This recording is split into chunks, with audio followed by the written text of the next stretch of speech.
There's also something going on weird with my notes on my phone. Keep notes. Right, this is a keep note. Right, and look at the bottom. It says edited the 16th of July. 17, 18, 19. That's 3 days ago. I'm recording this now on the 19th of July at 23:03. As you can see, what does it say there? Edited the 16th of July. I last updated this then. This is all the signature count on the other petitions, right, that are going to be amalgamated together because they're all about protecting Castle Hill. And I've written mine to protect Castle Hill and the area around it from development, and I've put a protection on it. Andy Rhodes 124, Richie Eels 571, Bernard McGuinn 3741, which I got pretty much most of those signatures. I did that on Facebook, asking Facebook groups. Andrew Cooper 1150, although I haven't checked those since the 16th of July. The last time I checked those figures was on the 16th of July, right? Andrew Cooper 1150. Now, my petition here is got A, B, and C. Why is that? Because I've put all of the different URLs that you can use to access my petition. Because I've set a custom URL, which is www.change.org protect Camber Dunham, right? Also, you can access it with the full complete long URL, which is change.org Kirklees Council referendum for area of outstanding natural beauty of Elmet, Agbrigg, Huddersfield, Hillfort, Long Barrows, right? Or you can use chng.it/QY7 lowercase x capital T lowercase x lowercase w capital L capital K lowercase g. You can use that URL, which is the short URL that change.org generates. Andrew Cooper only has a long URL because he hasn't bothered to set up a short URL or custom URL. Bernard McGuinn has only a long URL because he hasn't generated a short URL or created a custom URL, and neither has Richard Eels or Andy Rhodes because they only set up the basic petition, right? You can see at the bottom of here, it says that I edited the notes on the 16th of July. That is the last time I checked Andy, Richie, Bernard and Andrew Cooper's petition figure count was on the 16th of July, 3 days ago, right? Now, why is my petition at 1,491 signatures here when I only just reached that figure today? Because on Sunday, it was 1,485 all day Sunday, right?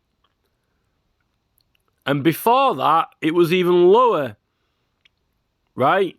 I haven't put it to 1,491 for certain. So, who put it to 1,491? I didn't put it to 1,491 on the 16th of July, because it hadn't reached 1,491 on the 16th of July. So, it looks to me like somebody might have even been on my phone and edited the keep notes. Although I put the current signatures at 7,077, I'm pretty sure, I think I remember putting it at 7,077. Predict... You see, why have I put predicted 9,086 is because with all these amalgamated petitions, Andy Rhodes, Richie Eads, Bernard McGuinn, Andrew Cooper, plus mine, I've paid someone to help me promote it until it reaches 3,500, right? Which is not as much as what Bernard's got on that 3,741, but it's quite a lot.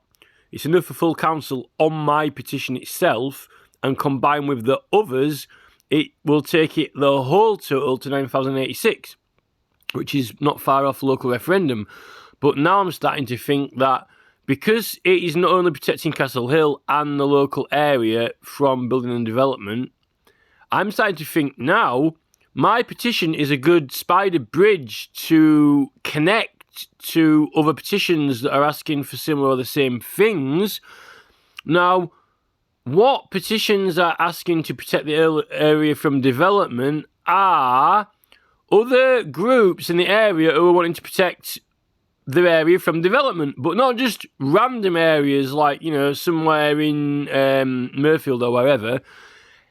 Petitions that fall within the area I have named and designated in the petition that it concerns protecting from development with an area of outstanding natural beauty, right? If they fall within that area and they're in pursuit of the same thing that I'm in pursuit of, they can qualify, and that's the important word, qualify. You either qualify or you don't qualify. A petition for getting a new seesaw in a school in Elland is not, well, that's in Collardale as Elland, but, you know, in Kirkburton, asking for a new seesaw in a school in Kirkburton does not qualify for protecting the area from development and housing, right? But if it is about protecting an area within that area from development and housing, then it qualifies. This is where the power of creativity comes into use and effect of the whole point of human evolution and the pen is mightier than the sword and all this. Like, there are no laws in England until you create them. You've got a blank sheet of paper is your canvas. You can create. That is the beauty of being in government, creating laws. Well, obviously, apparently you can't change too much. You've got to do it, you know, in stages. But obviously you can introduce new laws to govern new things that don't exist. When you create an invention, when you invent a new thing or patent a new thing, it's never been done before. It's a brand new invention, so it needs categorising, classing, investigating, and legislation created up around the governance of it, if it is so designated by the government to be requiring governance. For example, cocaine, until you extract it from a plant and isolate it and create a pure substance of pure cocaine, then you decide that you need to govern it with a law and you enact a law, right? This is why petitioning is you got the right to do it without restraint, because there are things that haven't been invented. There are things that haven't been thought of. There are things that you don't even know exist until you create it from pure imagination and actually physically manifest it into reality by first through thought and then through creation of making it, right?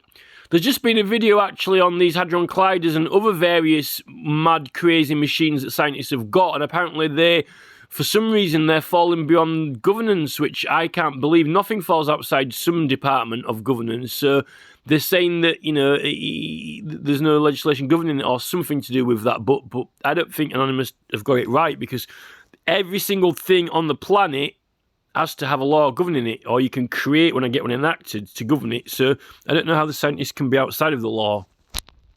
But anyway, so when you're doing it, when you create a petition, you can create it about anything that is in your area that needs some form of governance, or you can get the council to change or allow or stop or a decision on, right?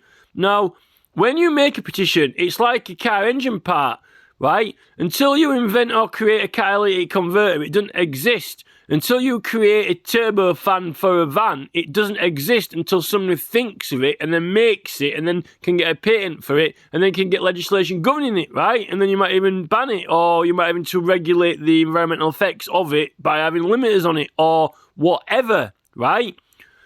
When there are petitions over completely different areas of Huddersfield, and they're only protecting that area, then they don't get to amalgamate them. But once a person, through the power of creativity, decides, well, I'm going to protect an area and I'm going to have it is in a bigger area, a wider area, right? And therefore, anyone who falls within that area, therefore, becomes relevant to it through logic and through reasoning. You can do that because you've got the power of creation. And then if other people want to think, oh, that's a good idea, I might do that as well. Then in my area, then they might want to do that in Rotherham, or they might want to do it in Berkshire, or they might want to do it in Gloucestershire, right? Because somebody thought of it.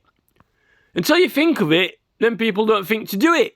This is creativity. But then the government might not like people doing that, because the government might own shares in Taylor Wimpey and Balfour Beatty, and they might be the ones making profits out of it through BlackRock and Vanguard, which we didn't know about. And they might actually have an incentive to get the council to pass all the planning permission and continue business and continue making profits, right? So then they might attempt to change the law and try and claim to say, well, you can't do the petition about that, or they have to debate it or whatever, because they have a opposition to you, right? But the thing is, with petitioning as an individual, you're not a party, you're an individual, and you've got the right to petition them about anything. This is when we get party oppositions and conflicts. Now, what the government are trying to do is they're trying to win. They want to beat you. Now, we've got fair rules, fair game, and fair sportsmanship and play.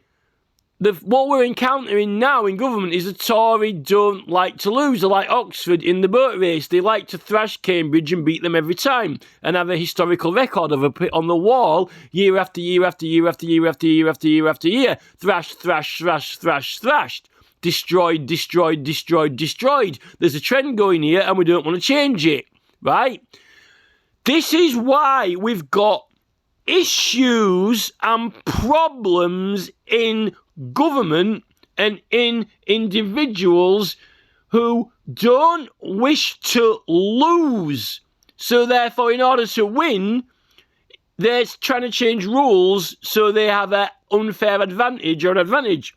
And usually it's their oh, you're being creative, are you? Think you're being creative, do you? Like drafting a petition up that it brings other ones into consideration. Does it? How clever are you? Well, I want to change the law so you can't do it. So it's, oh, I'm going to try and beat you, competition. And then you end up having a game of slaps. So they can only change the law within the realms of logic and reason of what the law is before. And this is the thing, bringing a case to government, petitioning government, bringing a case. This is where Gordon Brown breaks the government and breaks Parliament. But Extinction Rebellion, for example, are easily deceived and easily lied to. And, you know, oh, the government are going to do this, the government are going to bring these new policing bill in, and, you know, the government, and then we won't be able to do this or that. No, Extinction Rebellion, the government are saying that they are going to change the law and create a new policing bill, and they're saying you won't be able to do this and that, but in fact, they can't do it, and it's illegal to do it, because they can't make any commitments that they can change any political rights which are in existence now. Then they would not be in existence anymore. Therefore, they would have made new orders and commitments to change those rights. Political rights, if it is currently at one time your political right, they can't make it not your political right anymore. That's the point. Because otherwise, they might as well just take the political right away altogether. You know, they're trying to say, oh, we can have a fraction, we can cut a slice of cake off the cake, when it says you can't, you can't cut the cake. But what they're saying is, oh, we'll just shave a fraction off it, we'll just change these political laws a little bit. No, it says you can't cut the cake. You can't cut the cake. It is illegal. Oh, yeah, well, we're just going to, have a little bit of a slice off it, because we don't quite like this slice here, because, tough. This is the problem. What the Tories have got. The Tories don't like reality. They don't like logic. Yet they depend on logic to make helicopters fly, to have new science papers passed. They rely on logic to make their tanks fire and to make computer. You can't have an illogical computer program, because 1 + 1 is 2 and 2 + 2 is 4. And in order for a computer to compute, it has to be logic. But due to the human mind, the Tories, when they're going to lose, They don't like it to be computational. They like it to just hop, skip and jump off the logic board for a minute while they beat you and then hop it back on again. How did it get there? When you add the maths up, it doesn't add up right. Right? Now this is what's going on here with my notes. Because I didn't put it at 1491. Yeah, it is at 1491 now on this notepad. So it looks to me like it's been changed. Why didn't Councillor Alison Monroe's signature get added to the petition on Monday when it was at 1,485 signatures on Sunday all day, and then she signed with her friend, or with someone else, sorry, 2 women signed, might not have been a friend, on the Monday. But yeah, it was still at 1,485 signatures. It hadn't gone up by 2. And then 2 gentlemen signed it. And then it went up to 1,487. Right? It added 2 on. But it hadn't added Alison's and the other ladies on. So there was something going on with the numbers. Now I've just come to my notepad. And it's at 1,491.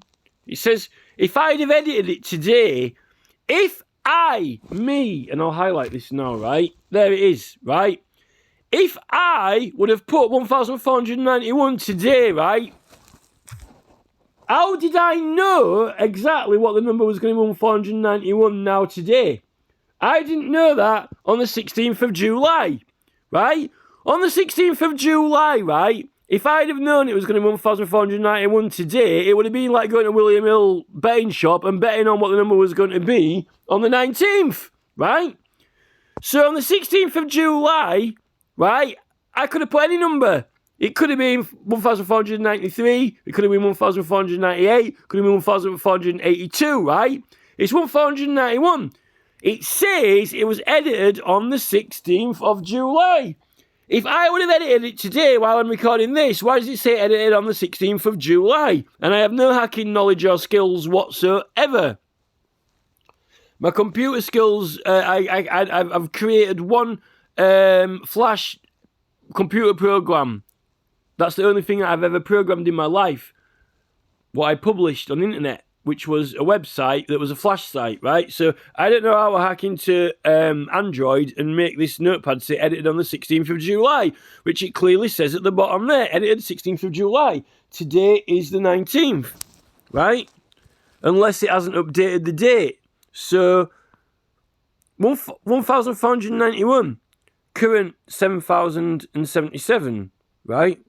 So unless I did edit it and it hasn't updated it on the date it's been edited, right? If I did edit it today, and I'm pretty sure I didn't, why isn't it said edited on the 19th? Maybe I'll edit it now and see if it changes, right? So I'll write edited 19th of July, right?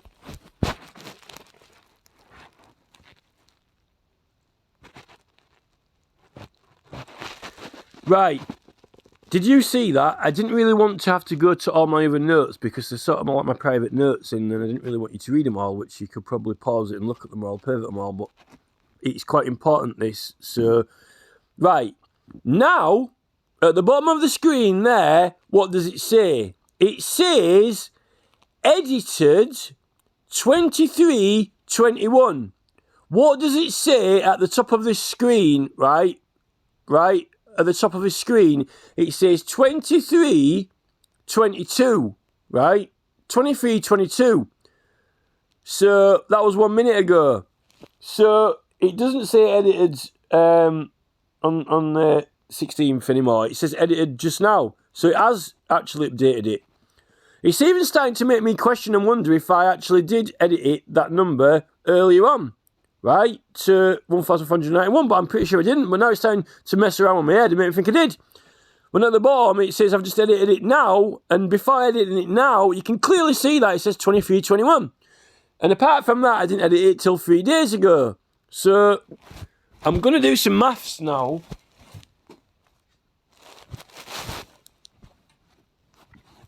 Unless someone else has edited the 7,077 as well. I'm getting my other phone out now, and I'm getting the calculator. Actually, there is a number on this calculator, from a previous calculation. This is 4151. It says 4151. Not sure where that is from. I'm going to clear it anyway. So, 7,077, right? Minus 124 equals, right? Minus 571 equals minus 3,741 equals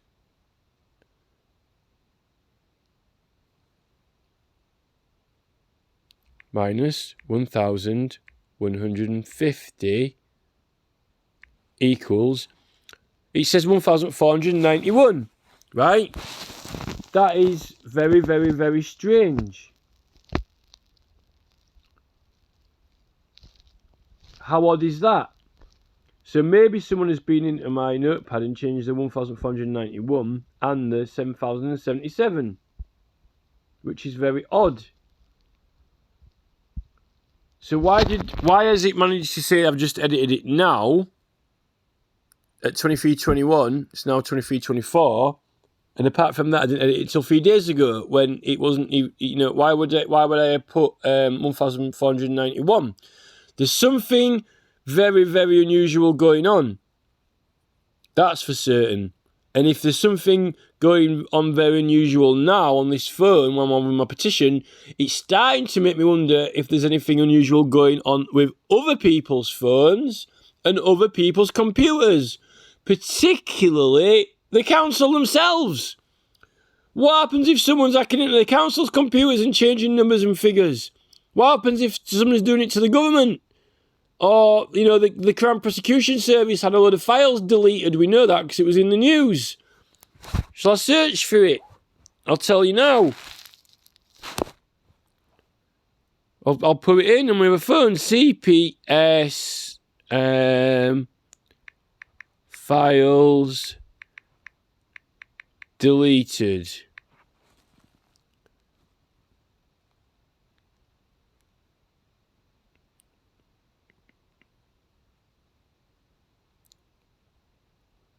UK prosecutors admit destroying key emails, Julian Assange. There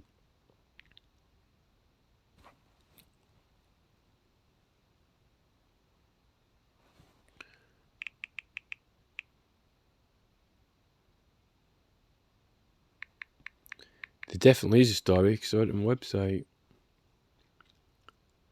Hackers access personal data, 500,000 students.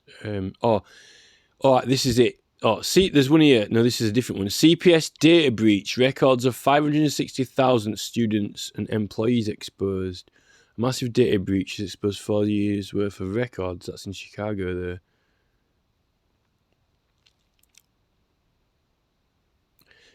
Crown Prosecution Service suffers 1,600 data breaches in 12 months.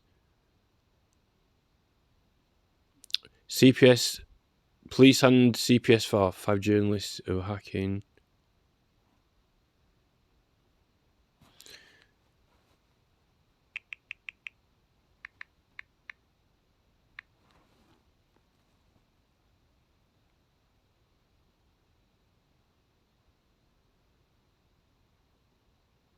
There is a story somewhere.